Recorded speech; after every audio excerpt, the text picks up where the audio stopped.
Unit number 8 start करेंगे। तो हमारा आज का जो लेक्चर है यूनिट नंबर 8 है। यूनिट नंबर 8 को अब हम डिस्कस करेंगे, ठीक है। तो dear students, post RN first semester के subject advance concept in nursing का यूनिट नंबर 8 जो कि हमारे साथ advance nursing management for neurovascular disease है, इसकी यूनिट वाइज एमसीक्यूज को अब हम डिस्कस करेंगे और इसको समझने की कोशिश करेंगे। अच्छा जी, न्यूरोवस्कुलर डिजीज से या न्यूरोवस्कुलर सिस्टम से क्या मुराद है? न्यूरोवस्कुलर सिस्टम से मुराद ये है कि वो तमाम हमारे साथ network of vessels, network of capillaries, network of मतलब जितने भी हमारे साथ वेसल्स होते हैं, ठीक है। तो जो कि हमारे ब्रेन की तरफ गए होते हैं, हमारे सेंट्रल नर्वस सिस्टम की तरफ गए होते हैं, ठीक है। तो इसके बारे में जब हम स्टडी करते हैं, इसको हम न्यूरोवस्कुलर सिस्टम कहते हैं, ठीक है। तो अब इन वेसल्स में जब मुख्तलिफ किस्म के डिसऑर्डर होते हैं, तो उस डिसऑर्डर की वजह से जो है ना हमारा जो नर्वस सिस्टम होता है वो मुतासिर होता है, और इसकी वजह से फिर दूसरे मसाइल बहुत ज़्यादा आते हैं। तो इसके बारे में आज के लेक्चर में हम बात करेंगे और इसको डिस्कस करेंगे। सबसे पहले हमारे साथ एमसीक्यूज मौजूद हैं। एमसीक्यू नंबर 1 में कहते हैं कि एमसीक्यू नंबर 1 में कहते हैं कि what is a common type of neurovascular disease. Neurovascular disease की जो सबसे कॉमन टाइप है वो हमारे साथ क्या है? स्ट्रोक है। आप सबको पता है कि स्ट्रोक ये हमारे साथ वो वेस्कुलर डिसऑर्डर होता है जिसमें वो वेसल्स जो कि हमारे ब्रेन की तरफ गए होते हैं, तो उसमें क्या आ जाती है, उसमें ब्लॉकेज आ जाती है, जिसकी वजह से ब्लड फ्लो टूवर्ड ब्रेन क्या हो जाती है? कम हो जाती है, जिसकी वजह से ऑक्सीजन ब्रेन को नहीं मिलता। तो ऑक्सीजन ब्रेन को ना मिलने की वजह से जो है ना क्या हो जाती है, हमारे जो बॉडी के पार्ट है वो सुन हो जाते हैं, या ओवरऑल पूरी बॉडी सुन हो जाती है। तो इसको हम क्या कहते हैं? स्ट्रोक कहते हैं। फिर स्ट्रोक के हमारे साथ मुख्तलिफ किस्म हैं, ठीक है। ट्रांशियंट स्ट्रोक हो गया, हेमरेजिक स्ट्रोक हो गया, इसी तरह से हमारे साथ स्कीमिक स्ट्रोक हो गया। तो मुख्तलिफ हमारे साथ इसके टाइप है जो कि हम आगे फिर पढ़ेंगे, ठीक है। तो इस कॉमन जो टाइप है हमारे साथ न्यूरोवस्कुलर डिजीज की, तो वो क्या है? स्ट्रोक है, सही है। अब एमसीक्यूज 2 में कहते हैं कि what is an ischemic stroke cause by. Ischemic stroke किस वजह से काज होता है? तो स्कीमिक स्ट्रोक ये हमारे साथ वो स्ट्रोक होता है जिसमें ओवरऑल जो ब्लड फ्लो होती है ब्रेन की तरफ वो क्या हो जाती है? डिक्रीज हो जाती है। क्यों? क्योंकि ब्लड क्लॉट जो है ना, ब्लड वेसल्स में ब्लड क्लॉट बना होता है जो कि एक ब्लॉकेज के तौर पर रोल प्ले करती है और ब्रेन की तरफ ब्लड फ्लो को जो है ना जाने नहीं देती। तो इस वजह से हमारे ब्रेन जो है ना वो ऑक्सीजन से महरूम हो जाता है, जिसकी वजह से ये स्कीमिक स्ट्रोक हो जाती है। तो ये स्कीमिक स्ट्रोक जो है ना ये ब्लड क्लॉट की वजह से क्या होती है? काज होती है, सही है। एमसीक्यूज 3 में आते हैं, कहते हैं कि which diagnostic tool is most commonly used to assess stroke. Stroke को असेस करने के लिए जो कॉमनली हम टूल यूज़ करते हैं वो क्या है? वो एमआरआई है। मैग्नेटिक रेजोनेंस इमेजिंग के ज़रिए हम क्या करते हैं? इंस्पेक्शन करते हैं इनसाइड द स्कल या क्रेनियम। 4 में कहते हैं कि what symptom is indicated of possible aneurysm. Aneurysm क्या है? एनोरिज्म से मुराद ये है कि हमारे साथ जब पेशेंट की जो वेसल्स होते हैं, ठीक है, उसमें क्या हो जाता है? उसमें जो है ना हमारे साथ एक क्या कहते हैं आप, कह सकते हैं कि जो ब्लड वेसल होता है या जो wall of the blood vessel होता है, ठीक है, तो वो क्या हो जाता है? वो थोड़ा सा वीक हो जाता है, और उस वीकनेस की वजह से जो है ना वो वेसल जो है ना वो थोड़ा सा क्या हो जाता है? इन्फ्लेम हो जाता है, थोड़ा सा उसमें जो है ना बल्जिंग आउट हो जाती है, वॉल जो है बाहर की तरफ निकल आते हैं। तो आप सिंपल अल्फाज में ये कह सकते हैं कि एनरिज्म जो है ये हमारे साथ वो एबनॉर्मल बल्ज या बेलूनिंग shape of the wall of blood vessels होते हैं, ठीक है, जो कि किस वजह से काज होते हैं? वीक स्पूट, या कॉमनली जो है ना ये आप लोगों को ओटा या जो ब्रेन है उसमें उसके जो वेसल होते हैं उसमें आपको देखने को मिलती है। अब इसके पीछे अगर हम वजह की बात करें, तो इसमें हमारे साथ बहुत सारे फैक्टर आते हैं, जैसे कि हाई ब्लड प्रेशर का होना, या पैदाइशी तौर पर जेनेटिकली इसमें कोई मसला जो है ना ख़ानदानी आ रही हो, या अगर कोई बंदा जो है स्मोकिंग कर रहा हो, तो इस वजह से जो है ना क्या हो जाता है, इस वजह से ये कंडीशन अराइज हो जाती है। ठीक है, तो इसके अलावा अगर हम सिम्टम्स की बात करें तो इसके सिम्टम्स जो है ना आपको उस वक्त तक जो है ना आपको नजर नहीं आते जब तक जो है ना ये जो बैलून टाइप स्ट्रक्चर बना होता है ये जब तक पट ना जाए। तो एक बार जब ये पट जाता है वेसल जो है ना उसकी रप्चरिंग हो जाती है, तो उसके बाद फिर आप सबको पता है कि इंटरनल ब्लीडिंग होती है और फिर इससे हमारे साथ बहुत सारे मसाइल जो है ना वो क्या होते हैं, काज होते हैं। सही है। सो कॉमनली जो है ना हमारे साथ एनोरिज्म की अगर हम सिम्टम्स की बात करें तो सडन सेवियर हेडेक, एकदम से जो है ना सर दर्द का होना, एकदम से सर दर्द का होना, ये हमारे साथ कॉमन जो पॉसिबल या जो कॉमन सिम्टम्स है उसमें आपको देखने को मिलेगा एनोरिज्म के पेशेंट में। समझ आ रही है?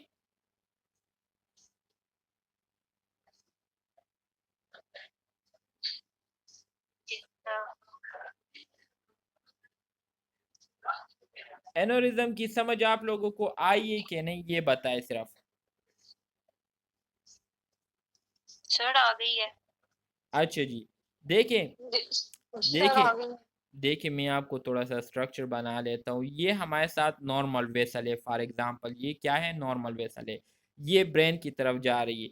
अब यहाँ पर हमारे साथ वो वेसल जो कि अब नॉर्मल होते हैं ब्रेन की तरफ जा रही होती है, तो उसका जो वाल है वो इस तरह से हो जाता है। देखिए अब इसको आप देखें थोड़ा सा, इस तरह से फूल जाता है। तो यहाँ पर ये जो फूलनेस हुई है, ठीक है, तो ये हाई ब्लड प्रेशर की वजह से हुई होती है। तो ये जो वाल है ये वीक पड़ जाते हैं और वीक पड़ने की वजह से ये जो वेसल वाल होते हैं ये फट जाते हैं, इसमें रप्चरिंग हो जाती है। तो इस कंडीशन को क्या कहते हैं, the bulging out of the wall of the vessel is called aneurysm. इसको हम एनोरिज्म कहते हैं। क्लियर है? जी सर। अच्छा जी, मजीद। सर आपने कहा कि जो एक्सक्यूज मी सर। जी जी बोले। सर आपने कहा कि जो है ये हाई बीपी की वजह से होती है, तो हाई बीपी के अंदर जो वेसल होती है वो कॉन्ट्रैक्ट नहीं होती?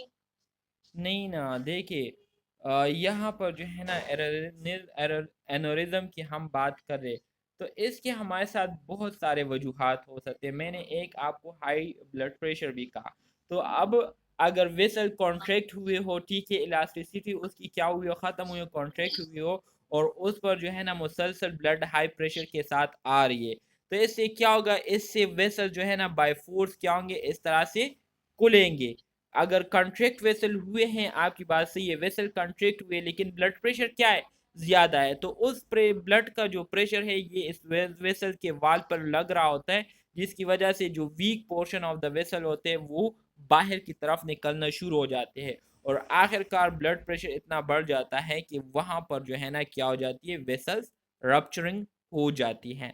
तो फिर इस कंडीशन को हम क्या कहेंगे, एनोरिज्म कहेंगे।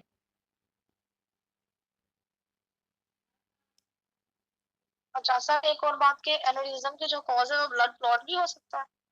बिल्कुल ब्लड क्लॉट भी हो सकती है, क्यों नहीं हो सकती, ब्लड क्लॉट भी हो सकती है। असल में एनोरिज्म क्या है, एनोरिज्म सिंपल अल्फाज में रप्चरिंग ऑफ द वेसल। तो अब वेसल जो है ना किसी भी वजह से रप्चर हो सकती है, हाई ब्लड प्रेशर की वजह से भी हो सकती है। अब कोई स्मोकिंग कर रहा है तो स्मोकिंग की वजह से वेसल्स क्या हो जाते हैं, नेरो पड़ जाते हैं। तो नेरो होने की वजह से फिर वही बात है कि ब्लड प्रेशर बढ़ती है, तो ब्लड प्रेशर बढ़ने की वजह से जो वॉल ऑफ द वेसल्स होते हैं वीक पड़ जाते हैं और एट लास्ट जो है ना उसकी रप्चरिंग हो जाती है। अब अगर क्लोट है तो क्लोट की वजह से भी ब्लड उस एरिया में आ रहे, पीछे से जो है ना फोर्स बढ़ रही है तो प्रेशर बढ़ जाता है, जिसकी वजह से रप्चरिंग हो जाती है। लेकिन उसमें फिर हम जो है ना एक चीज़ यूज़ करते हैं, उस ऐसे टर्म के लिए फिर हम दूसरा टर्म यूज़ करते हैं, हेमरेजिक स्ट्रोक। हेमरेजिक स्ट्रोक में असल में क्या होता है, ब्लॉकेज की वजह से या जो आप कह सकते हैं हाई ब्लड प्रेशर होता है उसमें वेसल्स की क्या हो जाती है, हैमरेज हो जाती है, मतलब उसकी रप्चरिंग हो जाती है। सिंपल अल्फाज में हेमरेज का मतलब ये है कि rupturing of the vessel, vessel का फट जाना। तो अब पढ़ने के बहुत सारे रीजन होते हैं, वो हम आगे पढ़ेंगे। सही है। Okay sir. MCQs 5 की तरफ आते हैं कि which of the following is treatment method for aneurysm, तो सर्जिकल क्लिपिंग, सर्जरी के ज़रिए जो वेसल होते हैं उसको दोबारा से जोड़ना, तो ये हमारे साथ सिंपल मेथड है इसका। 6 में कहते हैं कि transient ischemic attack is often considered, transient ischemic attack इसको हम मिनी स्ट्रोक भी कहते हैं, with temporary symptoms. Mini stroke मतलब कुछ टाइम के लिए वक्ती तौर पर जो ब्लड फ्लो टूवर्ड ब्रेन है वो क्या हो जाती है, स्टॉप हो जाती है, रुक जाती है, उसमें कमी आ जाती है, ठीक है। तो इस वजह से इसको हम क्या कहते हैं, मिनी स्ट्रोक कहते हैं।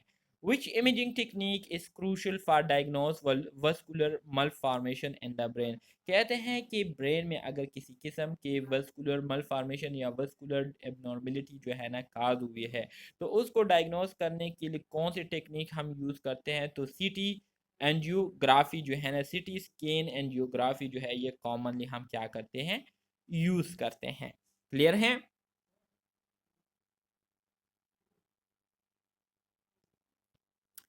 Any question? जी सर।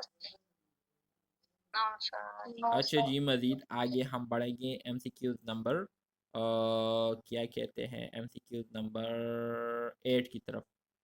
एमसीक्यूज नंबर 8 में कहते हैं, एमसीक्यूज नंबर 8 में कहते हैं कि a carotid duplex scan is use. Carotid duplex scan हम किस चीज़ के लिए यूज़ करते हैं, तो ऑलरेडी नेम से ही क्लियर हो जाता है कि ये हमारे साथ वो टेक्निक है जो कि हम यूज़ करते हैं टू स्कैन या to check the blockages in the carotid artery में अगर किसी किस्म की ब्लॉकेज आई है उसको चेक करने के लिए हम ये करोटेड डुप्लेक्स स्कैन यूज़ करते हैं। 9 में कहते हैं कि risk factor for neurovascular diseases include all of the following except, तम मंदरजाइन में से तमाम जो है हमारे साथ जो ऑप्शन दिए गए इससे न्यूरोवस्कुलर डिसऑर्डर हो सकते हैं सिवाय एक के। तो वो क्या है, रेगुलरली अगर आप क्या करते हैं, एक्सरसाइज करते हैं, तो रेगुलर एक्सरसाइज की वजह से आप बहुत सारे वेस्कुलर डिसऑर्डर से इजीली क्या हो सकते हैं, बच सकते हैं, आप प्रिवेंट हो सकते हैं। तो रेगुलर एक्सरसाइज के अलावा स्मोकिंग, हाई कोलेस्ट्रॉल, डायबिटीज़, ये वो फैक्टर है जिसकी वजह से न्यूरोवस्कुलर डिजीजेज जो है ना हो सकती हैं।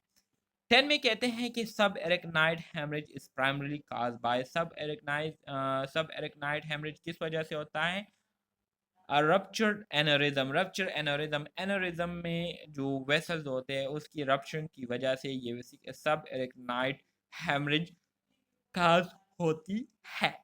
11 में कहते हैं कि what medication is often used to prevent load formation in patient at risk of stroke. वो पेशेंट जिनको स्ट्रोक के होने का खदशा होता है, तो ऐसे पेशेंट के लिए हम कौन से मेडिकेशन जो है वो पेशेंट को दे जिससे हम उनको स्ट्रोक होने से बचा सके। तो हमारे साथ जो एंटीकोगुलेंट्स होते हैं, जो ब्लड थिनर होते हैं, ठीक है, वो हम क्या करते हैं, पेशेंट को देते हैं ताकि किसी किस्म का लोड ना बने, ठीक है। तो ये कॉमनली हम पेशेंट को रिकमेंड करते हैं। 12th में कहते हैं कि what is a typical symptom of haemorrhagic stroke. तो हेमरेजिक स्ट्रोक का आपको मैंने बताया कि रप्चरिंग ऑफ द वेसल, वो वेसल जो कि ब्रेन की तरफ जा रही होती है तो वो जो फट जाती है, ठीक है, तो उसको हम कहते हैं रप्चरिंग ऑफ द वेसल, और इसको मेडिकल टर्म में हम हेमरेजिक स्ट्रोक कहते हैं। तो सडन डिजीनेस जो है ये आपको कॉमनली जो है ना देखने को मिलती है हेमरेजिक स्ट्रोक के पेशेंट में, ठीक है। सर का चकरा जाना, सर का भारी हो जाना, ठीक है, ये वो अलामात होते हैं। 13 में कहते हैं कि endovascular treatment for neurovascular diseases might be angioplasty और स्टंटिंग जो है ना, ये कॉमनली हम क्या करते हैं, यूज़ करते हैं। एंजियोप्लास्टी में आप सबको पता है कि एक ट्यूब होता है जिसके टिप पर जो है ना एक नेटवर्क लाइक जाली लगी हुई होती है जिसके ज़रिए जो प्लेग वगैरह है उसको हम कैप्चर करके बाहर निकालते हैं। और दूसरा स्टंटिंग में जो है ना वेसल के अंदर जो है ना हम क्या करते हैं, एक जाली लगाते हैं जो कि जो नैरो पाथ वे होती है उसको दोबारा से खोल देती है और ब्लड फ्लो जो है ना दोबारा से बहाल हो जाती है। तो ये टेक्निक्स जो है ना इसका आपको पता होना चाहिए। 14 में कहते हैं कि what lifestyle changes is often recommended to reduce the risk of neurovascular disease. तो रेगुलर फिजिकल एक्टिविटीज अगर आप करते हैं तो मुख्तलिफ किस्म के हार्ट डिजीज़, न्यूरोवेस्कुलर डिजीज़ से आप बचे रहेंगे। 15 में कहते हैं कि अ की prevention strategy for neurovascular disease is blood pressure management. Blood pressure को अगर आपने मैनेज किया तो आप मुख्तलिफ किस्म के न्यूरोवेस्कुलर डिजीज़ से बचे रहेंगे। 16 में कहते हैं in neurovascular assessment what does the term bruit refers to. Bruit से क्या मुराद है? ब्रूट असल में हमारे साथ जो साउंड टाइप है वो जो है उसके लिए यूज होता है। तो ब्रूट मतलब a sound heard over an arteries. Arteries के ऊपर जो आप डायफ्राम रखते हैं स्टेथोस्कोप का, ठीक है, तो आपको जो साउंड सुनने को मिलती है आर्टरीज से, ठीक है, तो उसको हम ब्रूट्स कहते हैं। क्लियर है? जी सर। Okay, very good. मजीद हम आगे बढ़ेंगे और इसको डिस्कस करेंगे। MCQs नंबर 17 की तरफ आते हैं। MCQs नंबर 17 में कहते हैं कि which condition is associated with chronic inflammation and narrowing of blood vessel of the limb। Limbs की बात हो रही, कहते हैं कि हमारे साथ वो कौन सी कंडीशन होती है जिसमें हमारे लिम्स के जो ब्लड वेसल्स होते हैं उसमें इन्फ्लेमेशन हो जाती है और वो नैरो हो जाती है, तो वो फेरिफेरल आर्टरी डिजीज़, उसको सिंपल अल्फाज में हम कहते हैं फेरिफेरल आर्टरी डिजीज़, ठीक है। फेरिफेरल आर्टरी डिजीज़ जो है हम उसको कहते हैं हमारे फेरिफ्रीज में जो है ना क्या हो जाती है, एक्यूमुलेशन ऑफ फ्लूइड जो है वो हो जाता है, जिसकी वजह से जो ब्लड वेसल है वो नैरो हुई होती है, तो उसकी वजह से इन्फ्लेमेशन फिर होती है। 18 में कहते हैं venous malformation in the brain are best treated by. अगर जो वीनस है, ठीक है, या जो वेन्स होते हैं वो जो है ना अगर प्रॉपर तरीके से जो है ना उसकी डेवलपमेंट ना हुई हो ब्रेन में, ठीक है, तो इसके लिए हमारे साथ कौन सा टर्म जो है वो यूज़ होता है या इसकी ट्रीटमेंट जो है हम कैसे करते हैं।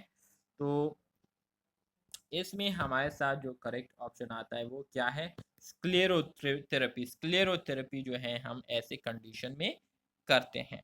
19 में कहते हैं कि what is the potential complication of untreated carotid artery. जाहिर बात है अगर करोटिड आर्टरी डिजीज के आप इलाज नहीं करते तो इससे आपको क्या होगा? इससे आपको स्ट्रोक ही होंगे, ठीक है। तो ऑप्शन बी इसमें करेक्ट आता है। मायो अला अला ये क्या है? मोया मोया मोया मोया डिजीज इंक्लूड इन्वॉल्व। मोया मोया डिजीज में क्या होता है? अच्छा जी, मोया मोया डिजीज, सबसे पहले आप जो है ना मोया मोया डिजीज को समझे कि मोया मोया डिजीज क्या है। व्हाट इज मोया मोया डिजीज? मोया मोया डिजीज जो है ये असल में हमारे साथ एक रेयर प्रोग्रेसिव सेरेब्रोवास्कुलर डिसऑर्डर होता है जिसमें हमारे जो इंटरनल करोटिड आर्टरीज होते हैं, ठीक है, तो जो कि हमारे बेस के हमारे ब्रेन का जो बेस एरिया जो निचला हिस्सा होता है, ठीक है, तो वहाँ पर जो करोटिड आर्टरीज होते हैं, ठीक है, तो वो नैरो हो जाते हैं और उसके नैरो होने की वजह से जो ब्लड फ्लो है टुवर्ड ब्रेन की तरफ वो क्या हो जाती है? डिक्रीज हो जाती है।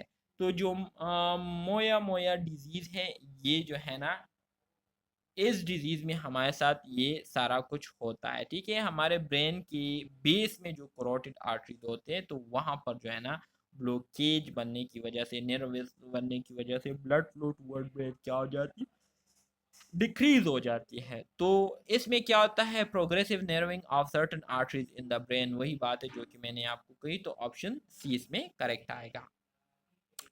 21 में कहते हैं what is cerebrovascular accident commonly refer to. Cerebrovascular accident CVA को कॉमनली हम क्या कहते हैं? स्ट्रोक कहते हैं। करेक्ट ऑप्शन आपके पास बी है। 22 में कहते हैं कि primary pathophysiological change during ischaemic stroke, तो वो हमारे साथ क्या होता है? ब्लड क्लॉट की वजह से जो ब्रेन आर्टरी है उसमें ब्लड क्लॉट बन जाता है जिसकी वजह से क्या हो जाती है? ऑब्स्ट्रक्शन मतलब ब्लॉकेज बन जाता है। तो ये इस्कीमिक स्ट्रोक में हमारे साथ इस तरह की कंडीशन जो है हमें देखने को मिलती है। अच्छा जी, which factor is common for stroke, ठीक है, कॉमन रिस्क फॉर स्ट्रोक, तो हाइपरटेंशन की वजह से स्ट्रोक के होने के चांसेस जो है वो बढ़ जाते हैं। तो डियर स्टूडेंट्स, आज के लिए जो है ना इतना काफ़ी है। इंशाल्लाह नेक्स्ट क्लास में मज़ीद इसको हम क्या करेंगे? नहीं नहीं, इतना काफ़ी नहीं है, अभी जो है ना क्लास ख़त्म होगी तो दोबारा से जो है ना 10 मिनट बाद हम दोबारा से इसको स्टार्ट करेंगे, ठीक है। तो अपनी क्लास की तरफ आ जाते हैं। Post R N first semester के सब्जेक्ट एडवांस कंसेप्ट नर्सिंग का यूनिट नंबर 8, ठीक है, जो कि हमारे साथ न्यूरोवस्कुलर डिसऑर्डर्स है। इसको हम डिस्कस कर रहे थे, जिसमें कल हमने बात की थी कि हमारे साथ जो मुख्तलिफ़ किस्म के न्यूरोमस्कुलर डिसऑर्डर्स होते हैं, ठीक है, तो इसमें हमारे साथ बहुत सारे जो है ना टाइप्स होते हैं, जो कि हम ऑलरेडी थोड़े बहुत जो है डिस्कस कर चुके थे। अब मज़ीद एमसीक्यूज़ नंबर 25 से हम स्टार्ट करेंगे। एमसीक्यूज़ नंबर 25 में कहते हैं कि which diagnostic tool is essential for distinguishing between an ischemic और हेमरेजिक स्ट्रोक। कहते हैं कि इस्कीमिक और हेमरेजिक स्ट्रोक को डायग्नोज करने के लिए या इन दोनों के दरमियान डिफ्रेंशिएट फ़र्क को मालूम करने के लिए हमारे साथ कौन सा टूल होता है, जिसके ज़रिए हम आइडेंटिफाई करते हैं कि आया इस्कीमिक स्ट्रोक है या हेमरेजिक स्ट्रोक है। तो इसमें हमारे साथ जो करेक्ट ऑप्शन आता है वो क्या आता है? ऑप्शन बी आता है, सीटी स्कैन। यूजुअली हम सीटी स्कैन करते हैं, ठीक है। 26 में कहते हैं कि a patient exhibiting Slur speech. Slur speech से मुराद ये है कि उनकी जो अल्फाज है वो एक दूसरे के साथ चिपक रहे होते हैं, ठीक है। और इसी तरह से बातों की समझ जो है सुनने वाले को सही क्लियरली समझ नहीं आती, तो इसको कहते हैं स्लर स्पीच, ठीक है।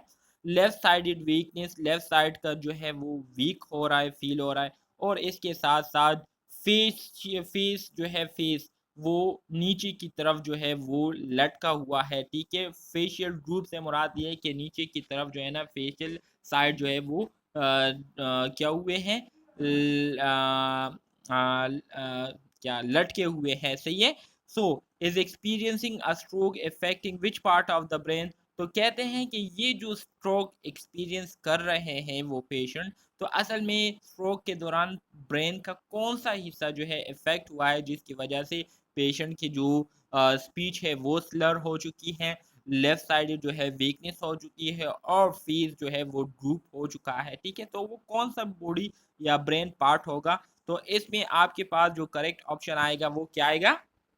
वो आपके पास सबर करे, इसमें सेरेब्रम जो है हमारे साथ हेमिस्फीयर आता है, लेकिन अब कंफर्म जो है ना मुझे लगता है कि राइट हेमिस्फीयर जो है ये हमारे साथ, वैसे ओवरऑल अगर हम देखें तो हमारे साथ हेमिस्फीयर होता है, ठीक है, मतलब सेरेब्रम होता है।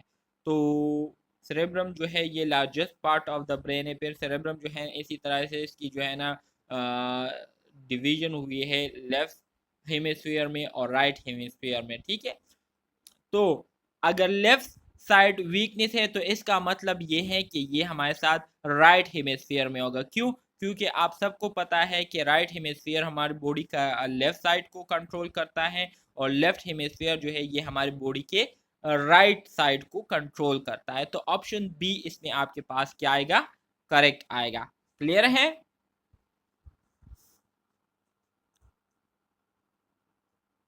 समझ आ रही है? जी sir. Okay, very good, yes very sir. Good, very good. 27 MCQs की तरफ आते हैं। एमसीक्यूज नंबर 27 में कहते हैं कि in term of stroke management what is the primary treatment goal for ischaemic stroke. कहते हैं कि अगर हम स्ट्रोक मैनेजमेंट के हवाले से बात करें, ठीक है, तो ऐसे पेशेंट जिनको इस्कीमिक स्ट्रोक हुआ होता है तो उनके लिए जो प्राइमरी ट्रीटमेंट होती है या जो चॉइस ऑफ ट्रीटमेंट होती है वो क्या है? वो रिस्पायरेट वो रीपरफ्यूजन थेरेपी है, ठीक है। Reperfusion therapy.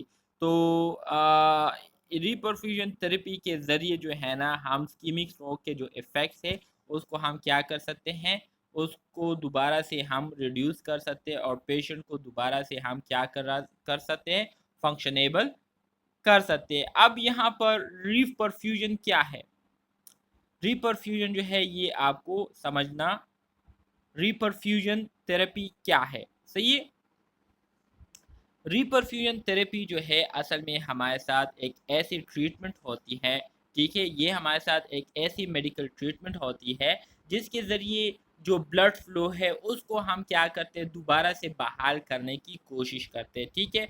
जो ब्लॉक आर्टरीज में ब्लड फ्लो की डिक्रीज आई हुई होती है, कमी आई हुई होती है, तो परफ्यूजन के ज़रिए, परकशन के ज़रिए जो है ना उसके ज़रिए जो ब्लड फ्लो है उसकी रवानगी को जो है हम दोबारा से बहाल करने की कोशिश करते हैं। तो इस तरह की जो थेरेपीज होती है इसको हम रीपरफ्यूजन थेरेपी कहते हैं, ठीक है। सिंपल अल्फाज में रीपरफ्यूजन की जो डिफिनीशन है वो आप लोगों को पता होनी चाहिए। अगर मैं मेडिकल डिफिनीशन आपको बताऊं तो ये एक ऐसा क्रिटिकल मेडिकल टेक्निक या आप ट्रीटमेंट इसको कह सकते हैं जिसके ज़रिए हम क्या करते हैं, वो ऑर्गन वो टिश्यूज़ जिसकी तरफ जो वेसल गए होते हैं और वो वेसल जो है ना किसी वजह से क्या हुई हो, ब्लॉक हुई हो, और उसके ब्लॉक होने की वजह से वो ऑर्गन टिश्यूज जो है ना ऑक्सीजन की से क्या हुई हो, महरूम हुए हो, तो ऐसे वेसल्स को दोबारा से बहाल करना, उसमें जो है ना ब्लड फ्लो की रवानगी को दोबारा से बहाल करना, इस तरह की जो टेक्निक होंगे या थेरेपी होंगे इसको फिर हम कहेंगे रिपरफ्यूजन थेरेपी। ठीक है, MCQ 28 की तरफ सर आते इसमें हैं। जैसे ये स्टंट डालते हैं वो है, जी सर जैसे हम स्टंट डालते हैं पेशेंट्स में, ये उसको कहेंगे? जी बिल्कुल, आप जो है ना वो तो हमारे साथ एंजियोप्लास्टी होता है ना, वो जो स्टंट वगैरह हम डालते हैं तो वो हमारे साथ सिंपली उसको हम एंजियोप्लास्टी कहते हैं। ये हमारे साथ वो वाला नहीं होता, ये हमारे साथ दूसरा टेक्निक है। ठीक है, एंजियोप्लास्टी हो गई या स्टेंटिंग, बिल्कुल आप इसको बिल्कुल आप ये ही कह सकते हैं। एंजियोप्लास्टी हो गई, स्टेंटिंग, ये दोनों जो है आपके पास रिपरफ्यूजन थेरेपी में आते हैं। सही है, वेरी गुड, ज़बरदस्त। ठीक है, ठीक, MCQ थैंक यू। 28 में कहते हैं, MCQ 28 में कहते हैं कि which of the following is not a common sign of stroke. तो चेस्ट पेन जो है ये हमारे साथ स्ट्रोक के साइन सिम्टम्स में नहीं आता। इसके अलावा एकदम से सर का चकरा जाना, जैसे कि सडन डिजीनेस, हमें जिसको हम सडन डिजीनेस कहते हैं, या चलने फिरने में दुश्वारी का हो जाना, या अपने बैलेंस को खो जाना, ये हमारे साथ जो है ना स्ट्रोक के कॉमन साइन सिम्टम्स में आता है। बाकी चेस्ट पेन जो है नहीं आता। 29 में कहते हैं कि what nursing intervention is crucial immediately after a stroke. एक पेशेंट है, उनको स्ट्रोक हुआ है, तो स्ट्रोक के बाद वो कौन सी मेडिकल ट्रीटमेंट है जो कि बहुत ही ज़्यादा ज़रूरी होते हैं और उसी टाइम हमने पेशेंट को देना होता है। Maintaining respiratory function, respiratory function को मेंटेन करना। क्यों? क्योंकि जो स्ट्रोक आई हुई होती है, किस वजह से आई हुई होती है, हमारे ब्रेन टिश्यूज तक ऑक्सीजन की सप्लाई प्रॉपर अमाउंट में नहीं हो रही होती। तो हमने मेन काम क्या करना होता है, ऑक्सीजन की फराहमी ब्रेन टिश्यूज तक जो है ना इसको यकीनी बनाना होता है। तो रिस्पायरेटरी फंक्शन को मेंटेन करना ये हमारा सबसे पहला और इम्पोर्टेंट क्या होता है, स्टेप होता है या मैनेजमेंट होती है स्ट्रोक के दौरान या स्ट्रोक के बाद। 30 में कहते हैं कि व्हाट इज अ की component of secondary prevention in a patient who has had a stroke. ऐसे पेशेंट जिनको स्ट्रोक हुआ हो, तो रिस्पायरेटरी फंक्शन के अलावा दूसरा इम्पोर्टेंट ट्रीटमेंट हमारे पास क्या है जिसके ज़रिए हम पेशेंट को स्ट्रोक से मज़ीद मुतासर होने से बचा सकते हैं। तो एंटी प्लेटलेट थेरेपी जो है ना, मतलब ब्लड थिनर जो है ना वो हमने पेशेंट को देना है, ताकि ब्लड थिन हो के इजीली नैरो वेज के ज़रिए भी जो है ना खून गुजरे और हमारे जो ब्रेन टिश्यूज है उस तक ऑक्सीजन जो है पहुंचे। तो एंटी प्लेटलेट थेरेपी जो है हम क्या करते हैं, पेशेंट को देते हैं। ठीक है, 31 में कहते हैं कि which is a potential complication of haemorrhagic stroke. अब हेमरेजिक स्ट्रोक की वजह से मज़ीद और किस तरह के मसाइल जो है उसका सामना पेशेंट कर सकता है, तो इंट्राक्रेनियल प्रेशर का इंक्रीज हो जाना। क्यों? क्योंकि हेमरेजिक स्ट्रोक में क्या होता है, वो वेसल जो कि ब्रेन की तरफ गए होते हैं वो रप्चर हो जाता है। अब वहाँ से जो ब्लीडिंग होती है जिसको हम इंटरनल ब्लीडिंग कहते हैं, तो वो ब्लीडिंग जो है ना हमारे ब्रेन जो कैविटी है, ठीक है, सेरेब्रम या हमारे जो ब्रेन के इर्द गिर्द के एरिया में वो ब्लड जो है ना वो वहाँ पर जमा होना शुरू हो जाता है। जब वहाँ पर ब्रेन में ब्लड जमा होना शुरू हो जाता है तो ज़ाहिर बात है वहाँ पर हमारे साथ एक्स्ट्रा एरिया तो नहीं होता, जितना होता है वो ब्लड उसको ऑक्युपाई कर लेता है।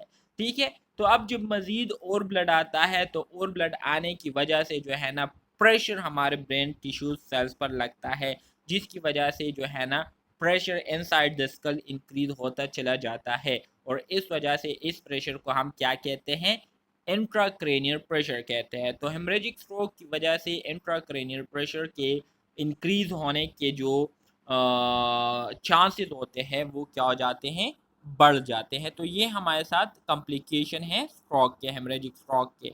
समझ आ रही है?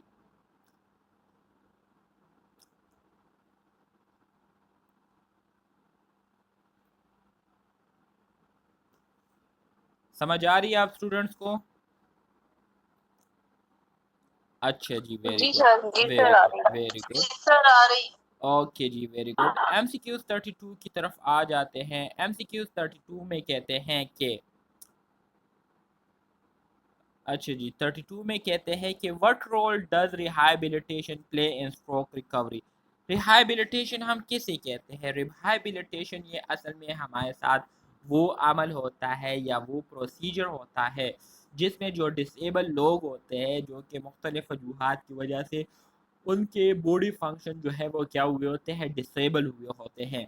तो हम मुख्तलिफ प्रैक्टिसेस के ज़रिए, मुख्तलिफ एक्सरसाइजेस के ज़रिए उनके जो रेंज ऑफ मोशन है उसको जो है ना बढ़ाने की कोशिश करते हैं। उनकी जो इनएक्टिविटीज़ है उसको जो है ना क्या करते हैं, उसको नॉर्मलाइज करने की कोशिश करते हैं। तो इस प्रोसेस को हम रिहैबिलिटेशन कहते हैं। तो स्ट्रोक रिकवरी में जो रिहैबिलिटेशन है इसका क्या किरदार होता है? तो इसका बहुत ही मेन किरदार होता है। क्यों? क्योंकि it help restore function to the extent possible and compensate for damage to the brain.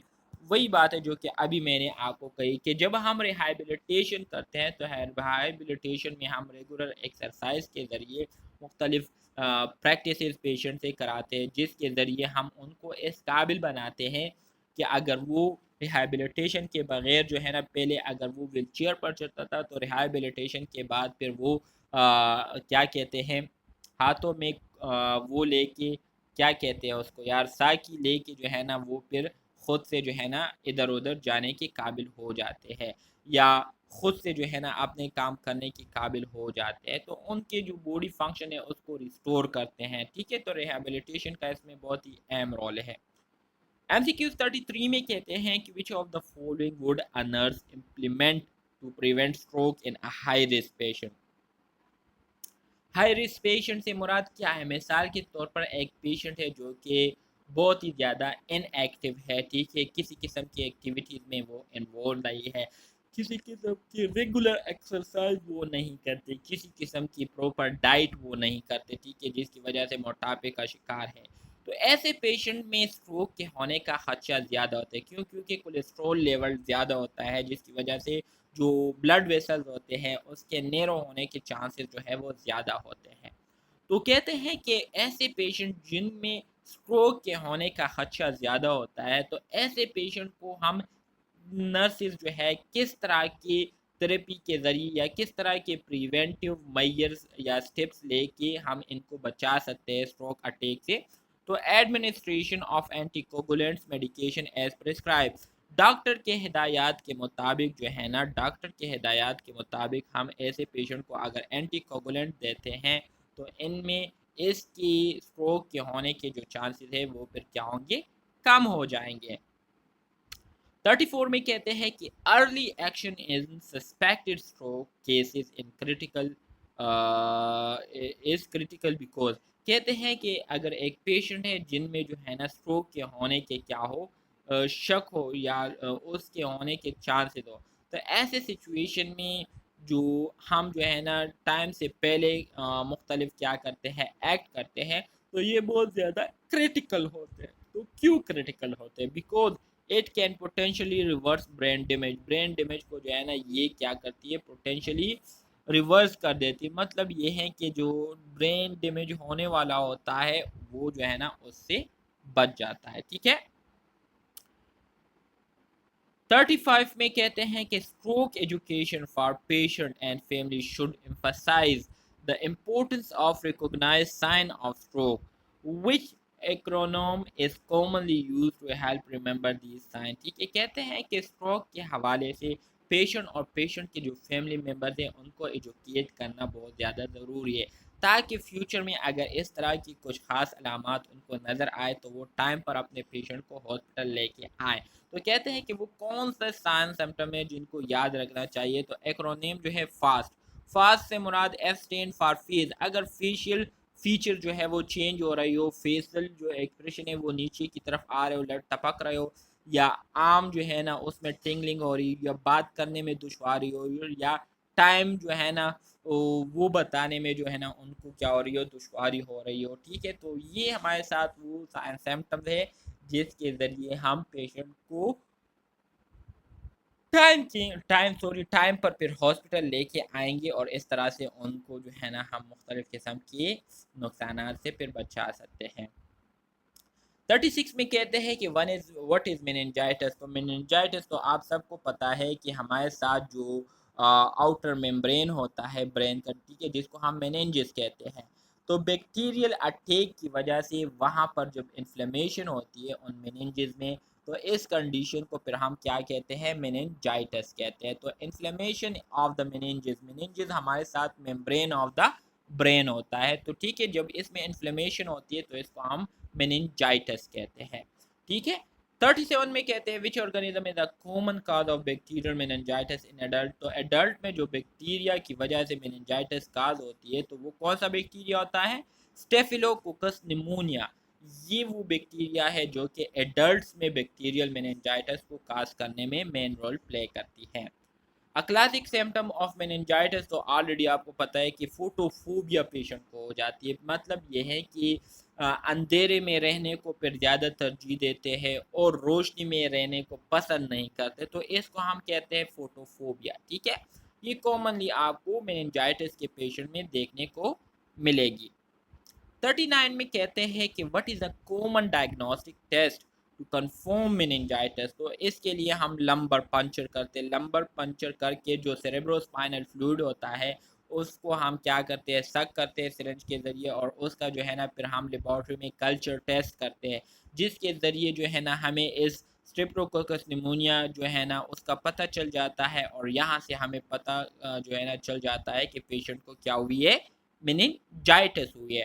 तो कॉमन जो डायग्नोस्टिक टेस्ट है वो क्या है, लंबर पंचरिंग जो है ये हमारे साथ कॉमन डायग्नोस्टिक टेस्ट है। 40 में कहते हैं कि which of the following is not typically a sign of meningitis. तो जॉइंट पेन का होना ये हमारे साथ मेनिंजाइटिस के साइन सिम्टम्स में नहीं आता, बाकी सर दर्द होना, ठीक है, फीवर का होना और नोकल रिजिडिटी, मतलब ये है कि बॉडी का सख्त हो जाना, ठीक है, तो ये हमारे साथ अलामात में आते हैं। 41 में कहते हैं कि सीजर में बी करेक्टराइज बाय, सीजर क्या है, सीजर असल में सीजर का जो दूसरा नाम है वो क्या है, एपिलिप्सी है। एपिलिप्सी का जो दूसरा नाम है वो क्या है, फिट्स। फिट्स ये मुख्तलिफ नामों से टाइम टू टाइम हम इसको याद करते हैं, जो कि हमारे साथ एक ही कंडीशन होती है जिसमें एकदम से अचानक से हमारे ब्रेन से जो है ना बग़ैर किसी ज़रूरत के न्यूरॉन जो है, ठीक है, न्यूरोट्रांसमीटर जो है वो एक्साइटेड होकर रिलीज़ होना शुरू हो जाते हैं, जिसकी वजह से हमारी बॉडी को जो है ना समझ नहीं आती कि अब हम इसको क्या रिस्पॉन्स दें। तो इस वजह से हमारी बॉडी जो है ना बिल्कुल सुन्न हो जाती है, हमारी बॉडी जो है ना बिल्कुल सख्त हो जाती है, और जो पेशेंट होते हैं वो उनका जिस्म जो है ना बहुत ज़्यादा सख्त हो जाता है, हरकत उसमें नहीं करते और एकदम से ज़मीन पर गिर जाते हैं। ठीक है, क्योंकि उनकी जो मसल्स होते हैं, उनका जो स्केलेटल सिस्टम होता है, उनको समझ नहीं आ रहा था कि जो न्यूरोट्रांसमीटर रिलीज़ हो रहे हैं तो इसके पीछे मकसद क्या है। तो कोऑर्डिनेशन ना होने की वजह से एकदम से जो पेशेंट है वो ज़मीन पर पटक के गिर जाता है। ठीक है, तो सीजर में भी characterize by uncontrol electrical activity in the brain. Brain में जो इलेक्ट्रिकल एक्टिविटीज़ होती है, मतलब ये है कि जो न्यूरोट्रांसमीटर होते हैं, ठीक है, वो जो है ना सडनली उसका जो है ना विदाउट एनी रिक्वायरमेंट उसका रिलीज होना शुरू हो जाता है। तो uncontrolled electrical activity in the brain is called seizure. सही है। 42 में कहते हैं कि एपिलिप्सी क्या है, ये हमारे साथ एक क्रॉनिक डिसऑर्डर है जिसमें अनप्रोवोक सीजर बार बार जो है ना पेशेंट पर जो है वो दौरे आते रहते हैं। ठीक है, तो बार बार दौरों का आना, ठीक है, तो इसको हम क्या कहते हैं, एपिलिप्सी कहते हैं। 43 में कहते हैं कि which intervention is important in nursing management of a patient during seizure. के दौरान जो है ना कौन सी नर्सिंग मैनेजमेंट जो है वो बहुत ज़्यादा ज़रूरी है, ठीक है, जिससे पेशेंट की जो हेल्थ स्टेटस है उसमें बेहतरी आए। तो protect the patient from injury by padding the surrounding area. ठीक है, जैसे कि मैंने अभी आपको स्टार्ट में कहा कि इसमें जो पेशेंट होते हैं वो एकदम से ज़मीन पर गिरते हैं मुंह के बल, तो ज़रूरी ये है कि पेशेंट के इर्द गिर्द जो है ना एरिया जो है या तो वो सॉफ्ट एरिया हो, क्योंकि ऐसे पेशेंट के बारे में पहले से ही सबको पता होता है कि इस पर ये मिर्गी के दौरे आते रहते हैं। तो इसके लिए जो है ना हमने सेफ्टी मेजर्स लिए होते हैं, जो ज़मीन है उसको जो है ना उसके उस पर जो है ना हमने ऐसा फोम रखा होता है या कालीन जो है ना उसको जो है ना फोम वाला कालीन हमने बिछाया होता है, ताकि अगर ज़मीन पर गिरे भी तो ज़्यादा नुकसान उसको ना पहुँचे। तो protect the patient from injury by padding the surrounding area को हम पेड करते हैं, तो इस तरह से पेशेंट को हम क्या करते हैं, प्रोटेक्शन देते हैं। 44 में कहते हैं कि अच्छा सर, जी जी सर इसमें डी ऑप्शन भी तो आ सकता है। डी ऑप्शन क्या ऑल आता ऑफ है, अबव ऑल ऑफ वाला। The above. पहला है restrain the patient to prevent injury, place something in the mouth to prevent tongue biting, protect the patient from injury by padding the surrounding. बिल्कुल इसमें all of the above भी आता है, तो आप इसमें ऑल ऑफ द अबव भी कर सकते हैं, क्योंकि ये सारे जो है ना हमारे साथ वो सिचुएशन है जो कि सीजर के दौरान पेशेंट इसको एक्सपीरियंस करते हैं। तो ऑल ऑफ द अबव इसमें बिल्कुल आता है। वेरी गुड, आपने बिल्कुल ठीक कहा, ऑल ऑफ द अबव है। ठीक है, देखिए जैसे कि ओके अभी सर। आपने खुद जो है ना जवाब दिया, तो असल चीज़ क्या है, क्वेश्चन को समझना। एक बार आपको क्वेश्चन की समझ आ जाए तो आंसर देना फिर आप लोगों के लिए बहुत ज़्यादा आसान हो जाता है, क्योंकि ऑलरेडी आप लोगों ने इतनी प्रैक्टिस की हुई है, चीज़ें देखी हुई है। ठीक है, तो आप लोगों के लिए जवाब देना ईजी है। लेकिन मसला क्या है, मसला ये होता है कि लोग सवाल को नहीं समझ पा रहे होते कि सवाल में हमसे क्या पूछ रहे हैं। तो इसलिए मैं कहता हूँ कि बिल्कुल आप लोगों के 100% सारे के सारे सब्जेक्ट क्लियर होंगे, लेकिन शर्त यह है कि आपने समझ के इन एमसीक्यूज़ को पढ़ा हो, याद किया हो, तो इंशाल्लाह कोई भी आपको फेल फिर नहीं कर सकता। सही है। 44 में कहते हैं the administration of which type of medication is primarily treated for bacterial meningitis. के लिए जाहिर बात है हम एंटीबायोटिक ही देते हैं। अगर बैक्टीरिया इसमें इन्वॉल्व है तो एंटीबायोटिक ही हम ट्रीटमेंट में क्या करते हैं, पेशेंट को देते हैं। ठीक है, तो अब आ जाते हैं मजीद आगे। एमसीक्यू नंबर 45 में कहते हैं कि व्हाट इज स्टेटस एपिलेप्टिकस। ये हमारे साथ मुख्तलिफ अकसाम है एपिलेप्सी के या फिट्स के। ठीक है, तो स्टेटस एपिलेप्टिकस क्या है। स्टेटस एपिलेप्टिकस असल में हमारे साथ सीजर्स होते हैं। ठीक है, सीजर मतलब दौरा होता है। ठीक है, मिर्गी का दौरा होता है जो कि लास्टिंग मोर देन 5 मिनट्स और consecutively seizure without full recovery. मतलब ये है कि पेशेंट की मुकम्मल रिकवरी अभी नहीं हुई होती कि एकदम से दोबारा उस पर झटका आता है, फिर कुछ टाइम के बाद दोबारा से उस पर झटका आता है, मुसलसल एक के बाद दूसरा, दूसरे के बाद तीसरा झटके उन पर आते रहते हैं 5 मिनट से ज़्यादा टाइम के लिए। तो इस तरह की जो सीजर होते हैं इसको फिर हम स्टेटस एपिलेप्टिकस कहते हैं। ठीक है, स्टेटस एपिलेप्टिकस। 46 में कहते हैं कि in the context of meningitis Kernig sign क्या है। कर्निंग साइन क्या होते हैं, अगर हम मेनिंजाइटिस के हवाले से बात करें, मेनिंजाइटिस के बेस पर हम कर्निंग साइन की बात करें, तो कर्निंग साइन क्या है, pain and resistance on passive knee extension when the hip is flex. जब हम पेशेंट के हिप को फ्लेक्स करते हैं ना, मतलब ये है कि पेशेंट लेटा हुआ है। ठीक है, ये हमारे साथ क्या है, ये पेशेंट लेटा हुआ है। सही है, ये पेशेंट के क्या है, पाँव हैं।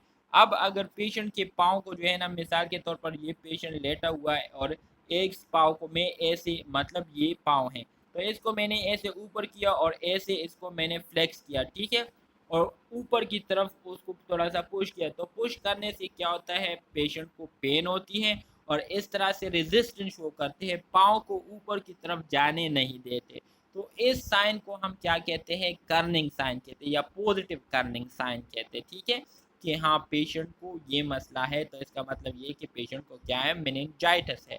तो कर्निंग साइन जो है इसका आपको पता होना चाहिए। 47 में कहते हैं कि type of seizure involve a brief loss of consciousness and staring spells. कहते हैं कि सीजर की वो किस्म जिसमें कुछ ही टाइम के लिए पेशेंट जो है अपने होश को खो बैठते हैं, ठीक है, तो वो क्या है, उसको हम एब्सेंट सीजर कहते हैं। ऑप्शन बी इसमें आपके पास क्या आएगा, करेक्ट आएगा। 48 में कहते हैं कि which factor can trigger a seizure, वो कौन सी चीज़ें जो कि सीजर्स को काज करने में रोल प्ले करती है। तो ब्लड शुगर लेवल का कम हो जाना, ब्लड शुगर लेवल का कम हो जाना ये एक ट्रिगर फैक्टर होता है जिसकी वजह से लोगों पर मिर्गी के दौरे आते हैं। 49 में कहते हैं कि in managing a patient with meningitis what is an important nursing intervention.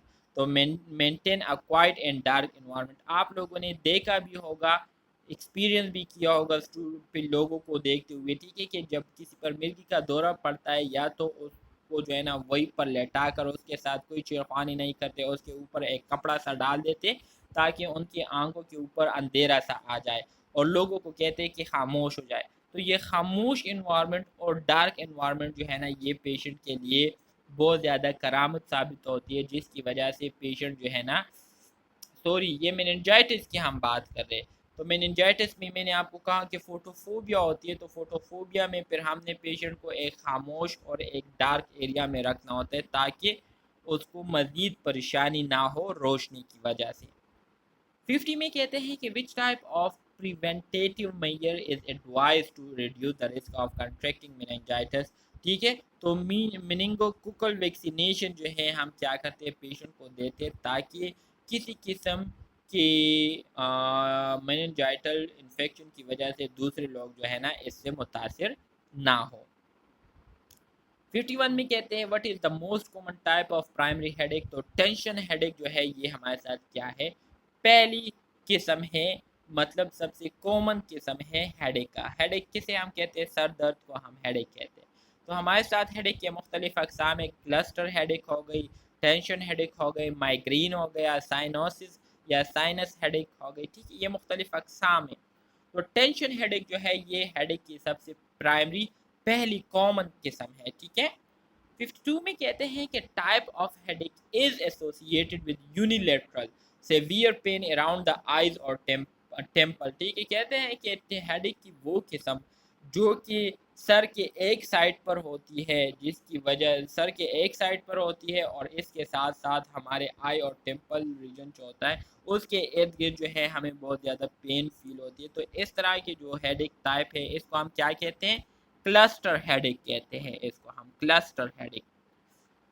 53 में कहते हैं कि a patient complaining of a headache with visual disturbance and nausea like experience, कहते हैं कि एक पेशेंट है जिनको सर दर्द के साथ साथ उनको जो है ना नज़र चीज़ें भी जो है ना ब्लर ब्लर नज़र आ रही है और नोजिया उनको फील हो रही है, तो ये कौन सी हेडेक है, इसको हम माइग्रेन कहते हैं।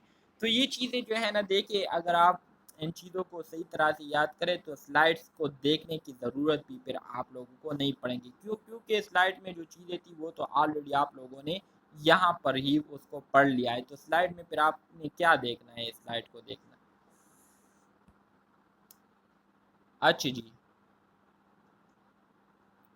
MCQs 54 में कहते हैं कि what pathological change is commonly associated with migraine headache, तो ऑलरेडी मैंने आपको कहा कि माइग्रेन हेडेक की वजह से जो इंट्राक्रेनियल ब्लड वेसल्स होते हैं, ठीक है, इनसाइड द क्रेनियम जो ब्लड वेसल होते हैं उसमें डायलेशन हो जाती है, वो डायलेट हो जाते हैं, तो ब्लड फ्लो जो है ना टूवर्ड ब्रेन जो है ना वो इंक्रीज हो जाती है। ब्लड प्रेशर जो है उसके साथ क्या हो जाता है, मतलब इंट्राक्रेनियल प्रेशर डिक्रीज हो जाता है, ब्लड फ्लो इंक्रीज हो जाती है, क्यों, क्योंकि वेसल जो है ना वो डायलेट हो जाते हैं, खुल जाते हैं, तो वॉल ऑफ द वेसल पर जो है ना प्रेशर पर पूरा ज़्यादा नहीं लगता, तो इस वजह से इंट्राक्रेनियल प्रेशर थोड़ा सा कम हो जाता है। 55 में कहते हैं कि what is which is not a typical trigger for cluster headache, मतलब जेल में से कौन सा जो है हमारे साथ क्लस्टर हेडेक के ट्रिगरिंग फैक्टर में नहीं आता, तो इसमें हमारे साथ जो करेक्ट ऑप्शन आता है वो क्या है, ऑप्शन डी फिजिकल एक्सरसाइज। सही है, फिजिकल एक्सरसाइज ये हमारे साथ उसमें ट्रिगरिंग फैक्टर में नहीं आता। 56 में कहते हैं कि which symptom is indicative of a secondary headache that may require immediate medical intervention, कहते हैं कि हमारे साथ सेकेंडरी हेडेक के लिए वो कौन से सिम्टम थे जिसको देखते ही हमें अचानक से या हमें जो है ना जल्द से जल्द उसका इलाज करना चाहिए। तो एकदम से बहुत ज़्यादा जो है ना थंडर क्लैप्स हेडेक का हो जाना, मतलब ये है कि जैसे हम कहते हैं ना जब आसमान गरजती है तो उसके साथ वो आवाज़ भी आता है जिसकी वजह से बहुत ज़्यादा जो है ना डर फील होती है। तो एकदम से सेवियर सर दर्द का हो जाना, ये हमारे साथ जो है ना इमीडिएट इंटरवेंशन की जो है ना इसमें हमें ज़रूरत होती है। 57 में कहते हैं कि effective nursing management of a patient with frequent migraine include. अब एक पेशेंट को मुसलसल माइग्रेन हो रहा है तो इसके लिए हमारे साथ जो इफेक्टिव नर्सिंग ट्रीटमेंट है वो क्या है? Educating about headache triggers and lifestyle modification. Patient को जो है ना हम लाइफस्टाइल के हवाले से बात करते हैं कि काइंडली अगर आप टेंशनी माहौल में रह रहे हो या ऐसे माहौल जहाँ पर परेशानियों के अलावा और कुछ भी नहीं है, ठीक है, तो आप उस माहौल से दूर हो जाए, लाइफस्टाइल को अपना थोड़ा सा चेंज करें और वो तमाम चीज़ें जिसकी वजह से आपको गुस्सा आता है, ठीक है, तो उन चीज़ों से भी आप दूर रहें। तो ये ट्रिगरिंग फैक्टर है, तो इसके हवाले से पेशेंट को एजुकेट करना, ठीक है। 58 में कहते हैं कि which of the following is a common noun pharmacological treatment for tension headache. तो हमारे साथ एक्यूपंक्चर जो है नॉन फार्माकोलॉजिकल ट्रीटमेंट है टेंशन हेडेक को कम करने के लिए। 59 में कहते हैं patient experiencing a cluster headache might benefit from oxygen therapy, के ज़रिए भी इनको फ़ायदा होता है जब हम ऑक्सीजन थेरेपी देते हैं। 60 में कहते हैं diagnostic tool is essential to rule out secondary causes in patient with a new or significant change headache pattern. तो इसमें हमारे साथ करेक्ट ऑप्शन मतलब जो डायग्नोस्टिक टूल है जो कि हम यूज़ करते हैं एमआरआई या सीटी स्कैन जो है ना ये कॉमनली हमें देखने को मिलता है। 61 में कहते हैं कि what is the primary pathological hallmark of Alzheimer disease. Alzheimer disease क्या है? अल्जाइमर डिजीज ये हमारे साथ वो बीमारी होती है जो कि नॉर्मली ओल्ड एज में लोगों को लगती है, ठीक है। इसमें क्या होता है, इसमें लोगों की जो मेमोरी है वो लॉस होना शुरू हो जाती है जिसकी वजह से लोगों की याददाश्त जो है ना वो चली जाती है, लोगों को फिर बातें याद नहीं रहती। तो कॉमनली इसको हम क्या कहते हैं? अल्जाइमर डिजीज़ कहते हैं, ठीक है। तो इसके पीछे जो प्राइमरी पैथोलॉजिकल वजह होती है वो क्या होती है? Accumulation of top protein tangle. Protein जो है वो क्या हुए होते हैं ब्रेन सेल्स में जो है ना वो जमा हुए होते हैं जिसकी वजह से ये अल्जाइमर डिजीज़ जो है ना क्या हो जाती है? काज हो जाती है। तो ऑप्शन बी इसमें आपके पास करेक्ट आता है। 62 में कहते हैं कि which of the following is a risk factor for developing Alzheimer disease. तो अभी मैंने आपको कहा कि हमारे साथ जो एडवांस एज है मतलब यह है कि जो ओल्ड एज लोग होते हैं उनमें अल्जाइमर डिजीज के काज होने के जो खदशे होते वो बढ़ जाते हैं, ठीक है। तो एडवांस एज ये हमारे साथ रिस्क फैक्टर में आता है। Early sign symptom of Alzheimer disease की जो अर्ली सिम्टम है वो क्या है? फॉरगेटफुलनेस, मतलब चीज़ों को भूल जाना। 2 मिनट पहले आपने जो कुछ किया होता है वो आप भूल जाते हैं, ठीक है। 5 मिनट पहले आपने जो कुछ किया होता है वो आप भूल जाते हैं, वो फिर आपको याद नहीं रहता। तो ये आपको अर्ली सिम्टम में कॉमनली आपको देखने को मिलता है कि बंदा जो है ना वो आहिस्ता आहिस्ता चीज़ों को भूलना शुरू कर देता है। तो ऑप्शन बी इसमें आपके पास क्या आता है? करेक्ट आता है।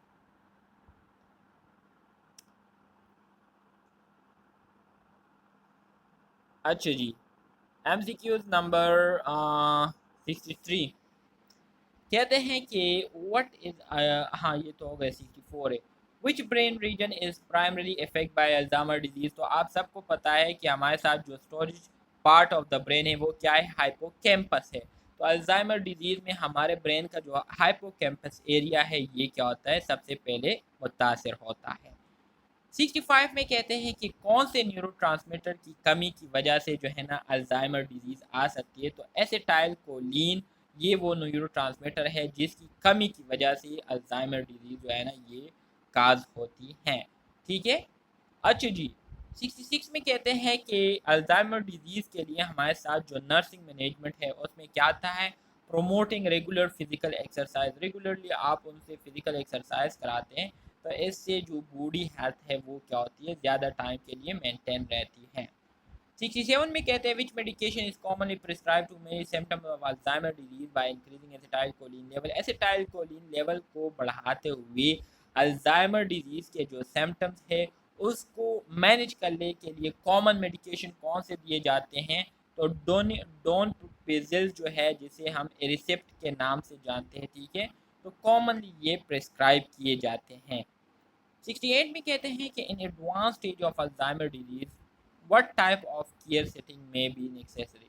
कहते हैं कि अल्जाइमर डिजीज़ की जो एडवांस स्टेज है, मतलब अगर ये थोड़ी सी मज़ीद बढ़ जाए तो इसके बाद जो है ना किस किस्म की केयर जो है ना वो पेशेंट को देना ज़रूरी हो जाती है। स्किल्ड नर्सिंग फैसिलिटी, मतलब ये है कि पेशेंट को मुख्तलिफ स्किल्स जो है वो सिखाए जाते हैं जिसके ज़रिए वो अपने रोज़मर्रा की एक्टिविटीज़ को ईज़िली जो है ना वो फिर कर सकते हो। 69 में कहते हैं कि common behaviour symptom of Alzheimer disease, तो एजुटेशन, पेशेंट जो है बहुत ज़्यादा एजुटेट होता है। अब आप लोग कहेंगे कि एजुटेशन क्या है, तो व्हाट इज़ एजुटेशन। एजुटेशन के हवाले से जो है ना मैं आपको ये बता दूं कि ये वर्ड जो है ना अक्सर लोग जो है ना इसमें बहुत ज़्यादा कंफ्यूज हो जाते हैं। तो एजुटेशन क्या है। ओके डियर स्टूडेंट्स, तो हम अपने क्लास को कंटिन्यू कर लेते हैं। हमारे साथ MCQ नंबर 69 में ऑप्शन बी आता है एजुटेशन, ठीक है। इसके बाद MCQs नंबर 70 की तरफ आते हैं। तो MCQs नंबर 70 में कहते हैं कि which imaging technique may help diagnose Alzheimer disease by detecting brain damage, brain changes associated with the condition। कहते हैं कि हमारे साथ वो कौन सी इमेजिंग टेक्निक है जिसको यूज़ करते हुए हम अल्जाइमर डिजीज़ के साथ साथ जो ब्रेन में हमें एबनॉर्मल चेंजेस देखने को मिलती है तो उसको हम क्या करते हैं, डिटेक्ट कर सकते हैं। तो वो हमारे साथ टेक्निक कौन सा है, तो वो हमारे साथ MRI है, मैग्नेटिक रेजोनेंस इमेजिंग, ठीक है। 71 में कहते हैं कि व्हाट इज अ की एस्पेक्ट ऑफ कम्युनिकेशन, ठीक है, strategies when caring for individual with Alzheimer disease. ऐसे पेशेंट जिनको अल्जाइमर डिजीज होती है, ठीक है, तो वो कौन सी कम्युनिकेशन स्ट्रेटजीज है जिसको हम यूज़ करते हुए क्या करते हैं, पेशेंट को केयर देते हैं। तो सिंपल कंक्रीट लैंग्वेज को यूज़ करते हुए, सिंपल कंक्रीट से मुराद ये है कि टू द पॉइंट अल्फाज को इस्तेमाल करते हुए पेशेंट से बातचीत करना। क्यों? क्योंकि भूलने की बीमारी होती है, तो इस वजह से वो बहुत ज़्यादा कुछ चीज़ें भूल चुके होते हैं। तो हमने सिंपल अल्फाज का इस्तेमाल करते हुए हम क्या करते हैं, पेशेंट से बातचीत करते हैं, उनको केयर देते हैं। 72 में कहते हैं कि which of the following is not a stage of Alzheimer disease according to global deterioration scale. Global deterioration scale के मुताबिक हमारे साथ मंजीर में से कौन सा जो है अल्जाइमर डिजीज के स्टेजेस में नहीं आता। तो माइल्ड कॉग्निटिव इम्पेयरमेंट जो है ये हमारे साथ अल्जाइमर डिजीज के स्टेजेस में नहीं आता। MCQs नंबर 73 में कहते हैं कि which of the following is a non-pharmacological intervention for managing behavior symptoms in Alzheimer's disease। खंदा दिला रहा है सीधा में, ठीक है। तो इसमें हमारे साथ जो करेक्ट ऑप्शन है वो क्या आएगा, अभी नेक्स्ट स्लाइड में जाएंगे तो वहां पर देखेंगे। खबर है मोरा चेष्टा लगी गर्मी का कना हुई खबर है मक हुई सकी खबर। अच्छा ठीक है, तो इसमें हमारे साथ जो करेक्ट ऑप्शन है ऑप्शन सी आता है, इम्प्लीमेंटिंग स्ट्रक्चर। बंद का गेट का ना बंद का इम्प्लीमेंटिंग स्ट्रक्चर रूटीन, ठीक है। तो ऑप्शन सी इसमें हमारे साथ क्या आएगा, करेक्ट आएगा।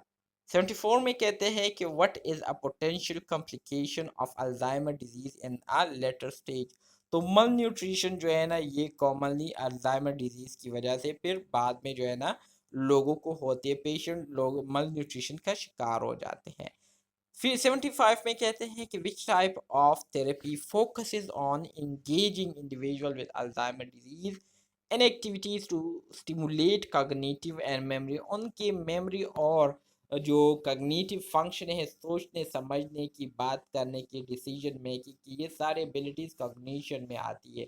तो इसको इम्प्रूव करने के लिए कौन से एक्टिविटीज़ कराए जाते हैं? तो रीमिनिसेंस थेरेपी मतलब ये है कि बार-बार जो है ना उनसे मुख्तलिफ एक्टिविटीज़ कराए जाते हैं वक़्तन फ़वक़्तन और उनसे उसके रिहर्सल कराए जाते हैं।